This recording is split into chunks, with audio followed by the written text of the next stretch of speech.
পুজো তো প্রায় চলেই এলো, আর এই পুজোর সময় ঘুরতে বেরিয়ে খাওয়া দাওয়া করার জন্য আর ভালো ভালো ছবি তোলার জন্য খুব সুন্দর আর অ্যাস্থেটিক একটা ক্যাফের আজকে খোঁজ দেবো তোমাদেরকে, যেখানকার খাওয়া দাওয়ার ছিল বেশ ভালো। মানে আমি অনেক কিছু ট্রাই করেছি, আমার প্রচন্ড ভালো লেগেছে। আর বাড়িতে ফিরেই দেখি বাপি আমার প্রিয় মিষ্টি দই এনেছে, তাও কোথা থেকে। তোমরা যদি আমার আগের ব্লগ দেখে থাকো তোমরা অবশ্যই লোকেশনটা জানবে।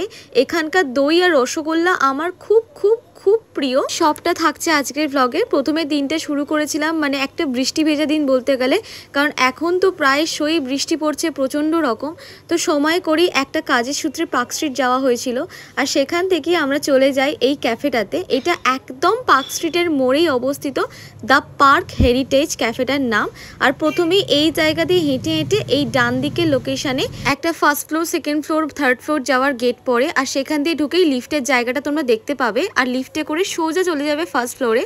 ফার্স্ট ফ্লোরে গিয়েই বাঁ হাতে দেখবে এই সুন্দর ক্যাফেটা, দ্য পার্ক হেরিটেজ। এই জায়গাটার অ্যাম্বিয়েন্সটা তো আমার প্রচণ্ডই ভালো লেগেছে, মানে আমার তো ভীষণ ভীষণ ভালো লাগে, ভীষণ ফটোজেনিক আর কি অ্যাম্বিয়েন্সটা বলতে পারো। আমার একদমই খুব একটা ক্যাফেতে বা রেস্টুরেন্টে যাওয়া হয় না, খুব কম যাওয়া হয়, তাই গেলে আমি তো অবশ্যই তোমাদের সাথে ব্লগটা শেয়ার করেই থাকি। তখনও সমস্ত লাইট প্রপারলি জ্বালানো ছিল না, বাট এই আলো আধারিতে ক্যাফেটা ভীষণ অ্যাস্থেটিক দেখতে লাগছিল। আমার তো প্রচণ্ডই ভালো লেগেছে। এইটা হচ্ছে ভেতরের সেকশনটা, আর এইটা হচ্ছে বাইরের সেকশনটা। নীল সাদার সাথে কম্বিনেশন করে বাইরের সেকশনটা দেখতেও কিন্তু প্রচন্ড ভালো লাগছিল। আমার তো বাইরের সেকশনটা বেশি ভালো লেগেছিল। এছাড়াও এখানে হুক্কার অপশন আছে, তোমরা যেমন কি দেখলে, মানে তোমরা যদি কেউ চাও তো হুক্কা অর্ডার করেও খেতে পারো। সত্যি কথা বলতে এত সুন্দর সুন্দর হুক্কা পজগুলো সাজানো আছে না, জিনিসগুলো দেখতেই প্রচন্ড ভালো লাগছে। তো প্রথম খাবার আমরা অর্ডার করেছিলাম চিকেন টিক্কা কাবাব টাইপের কিছু একটা, হ্যাঁ চিকেন টিক্কা কাবাব।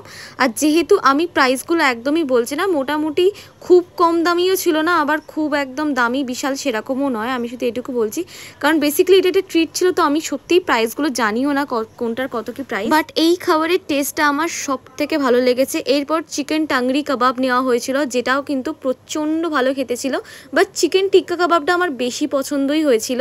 তারপর অর্ডার করা হয় একটা খুব সুন্দর পিৎজা। এটা তো ছিল একদম চিজে ভরপুর পেরি পেরি চিকেন পিৎজা, এত ফুললি চিজ লোডেড একটা পিৎজা ছিল, আমার তো ভীষণ পছন্দ হয়েছে এটা। আর এত গরম গরম এটা সার্ভ করা হয়েছিল যে তখনও ধোঁয়া উঠছিল রীতিমতো। চিজ পিৎজা যত গরম গরম খাওয়া যায় ততই ভালো, না হলে একটু ঠান্ডা হলে কিরম চামড়ার মতো খেতে লাগে। আর চিজ পুলটা জাস্ট একবার দেখো কতটা সুন্দর লাগছে দেখতে, আর খেতেও ঠিক ততটাই টেস্টি ছিল। আমরা তো চিজগুলোকে ভালো করে পুল করতেই পারছিলাম না, লাস্টে এরকম হাত দিয়ে ছিঁড়ে ছিঁড়ে মানুষকে সার্ভ করতে হচ্ছিল, কি আর বলবো।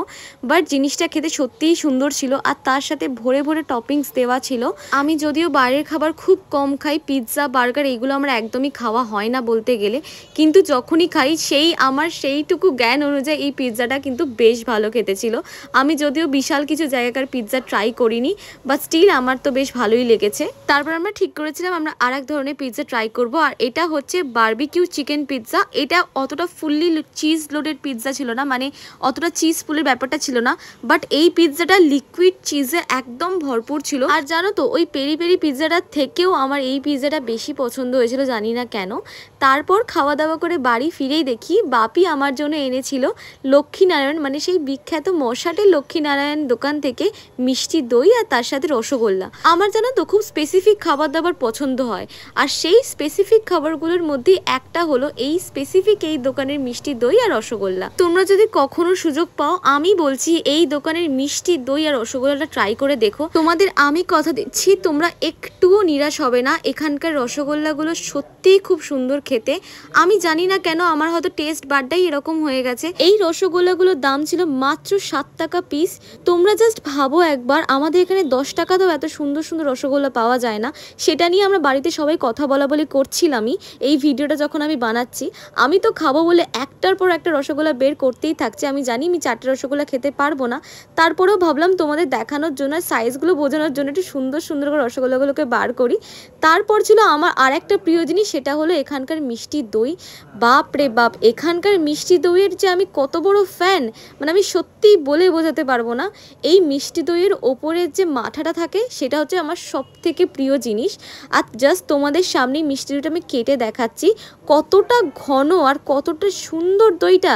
তোমাদের কালারটা দেখেই মানে লোভ লেগে যাবে, মানে কি আর বলবো। জানো তো আগের বারে বলেছিলাম আমার নবদ্বীপের দইয়ের থেকে এখানকার দই বেশি ভালো লাগে। তো অনেক মানুষ বলেছিল না নবদ্বীপের দই ভালো, এখানকার ভালো না। দেখো আমি শুধু বলেছিলাম যে আমার ভালো লাগে এখানকার দই বেশি, আমি কোনটা ভালো কোনটা খারাপ সেই বিচারেই যাইনি। আমার ভালো লাগে, আমার ব্যক্তিগতভাবে এখানকার দই বেশি ভালো লাগে। তো কারোর হতেই পারে নবদ্বীপের দই বেশি ভালো লাগে।